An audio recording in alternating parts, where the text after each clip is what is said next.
All right, everybody. Thank you for jumping on with us for our Tri-State Trends podcast. I got my man David Smith with me out of FFL Apex, doing big things. Very consistent right now in his approach to sales, using a little bit of a hybrid, but transitioning now a little bit more into tele. Dave, how we doing? I'm doing well. How about yourself? I'm doing great, man. So I wanted to get you onto our Trends podcast because I'm looking at your numbers, talking to Rob Richmond, and everything's coming across pretty crystal clear and good. So I wanted to make sure we highlighted you.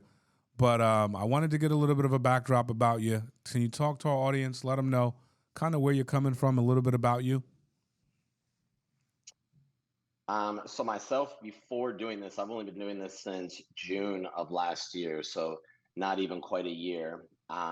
Before this, I was in the Navy for 10 years. I did a very specific job, required a lot of training, required a lot of trust the process. The more work you put in, the better it comes. Um, Growing up, type of person being able to do things, not really taking no for an answer. Hmm. If I didn't know something, I'd figure it out or learn. That's awesome. Um, how did you find us? How did you find Family First Life? uh, Post military, looking for some form of like a flexible job.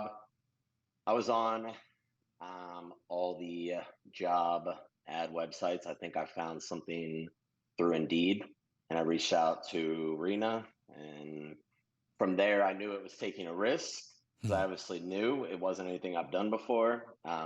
But I was interested, more pros than cons, so I started then, and here I am now. How long ago was that? Back in June, beginning of June, probably maybe late May when I like first inquired. Got it. So you didn't have your license at that time, right?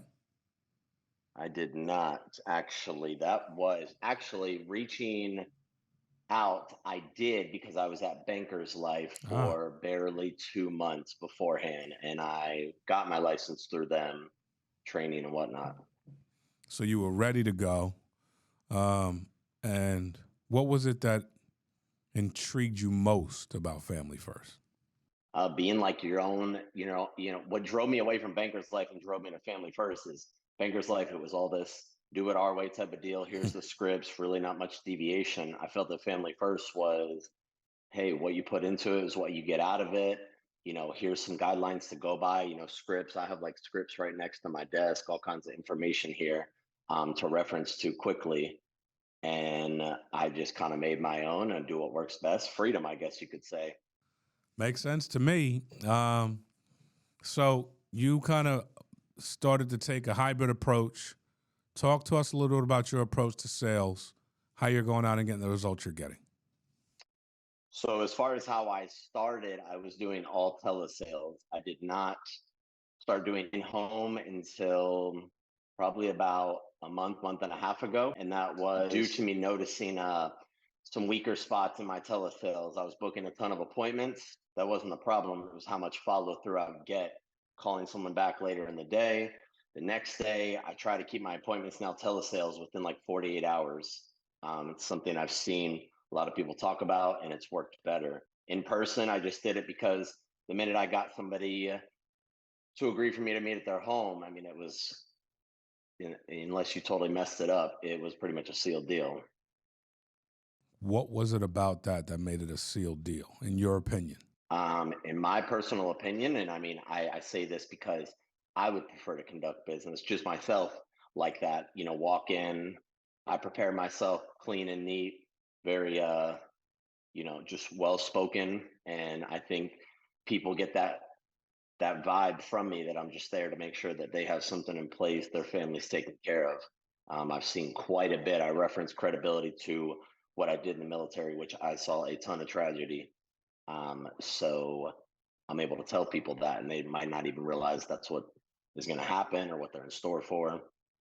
When you take that approach to in-home and you think about the fact that you're giving them experiences that you know, that you've seen, that you've lived through, how do you think that turns the appointment?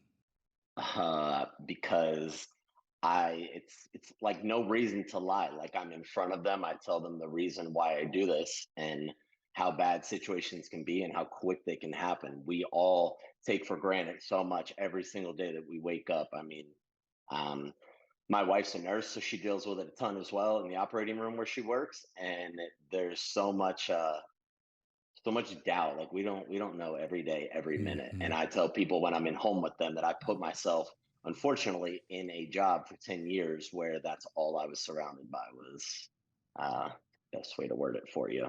Like going, a lot of bad people, a lot of good people type of deal. Yeah, I hear you on that, and I appreciate your service.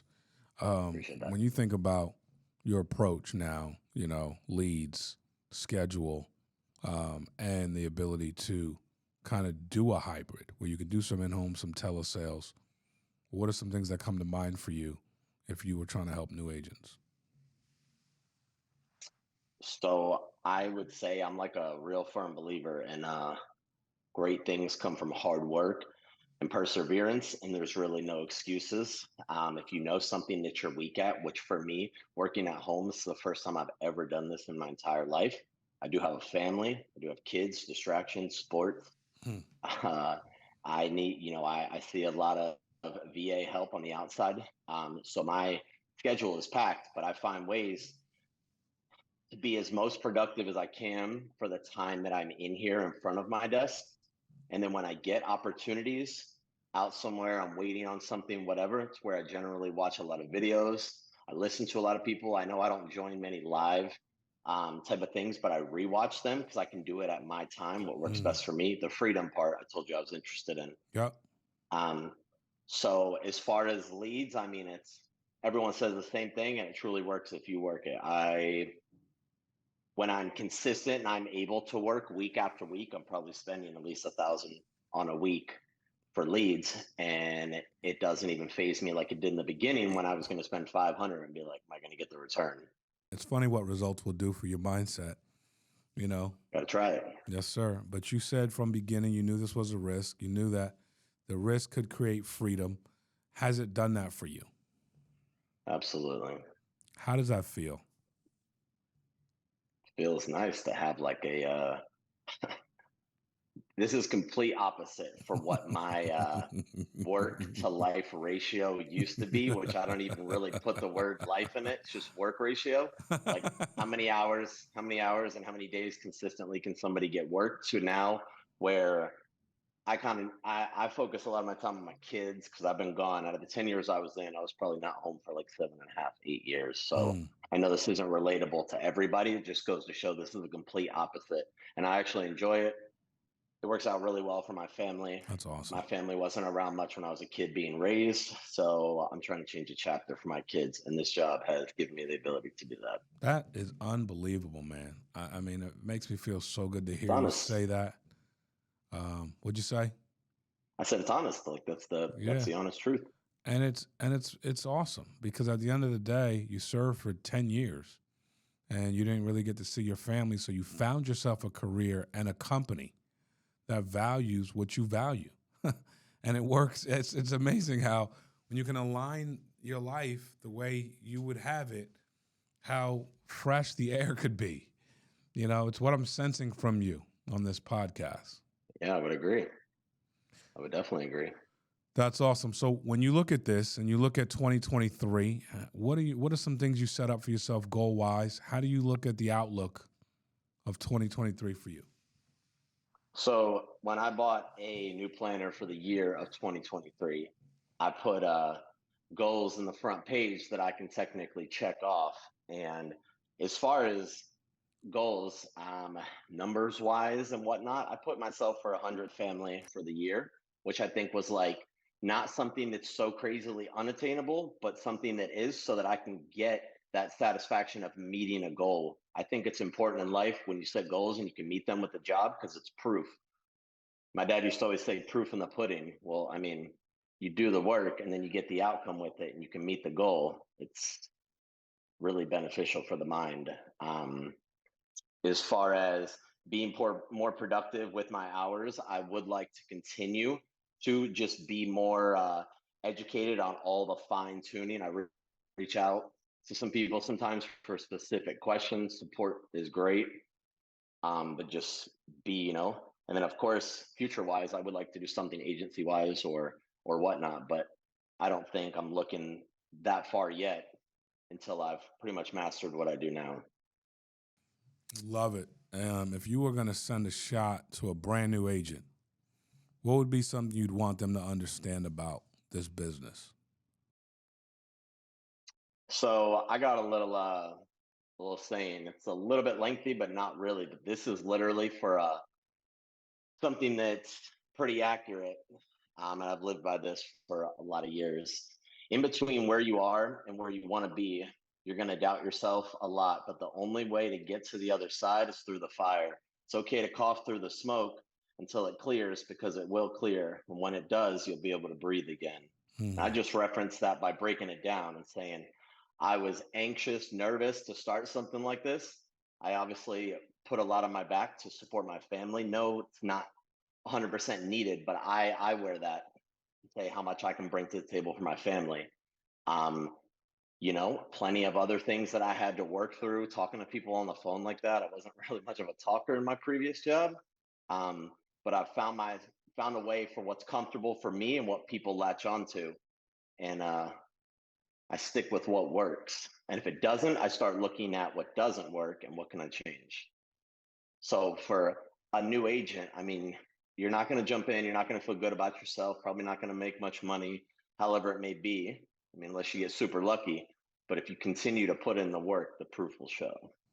That's fantastic, brother. David, your story is amazing, very motivating to me, inspiration to me, to see where you are, with the confidence that you have and the joy that you're able to experience in life, which, sounds to me like you fought pretty hard to get that.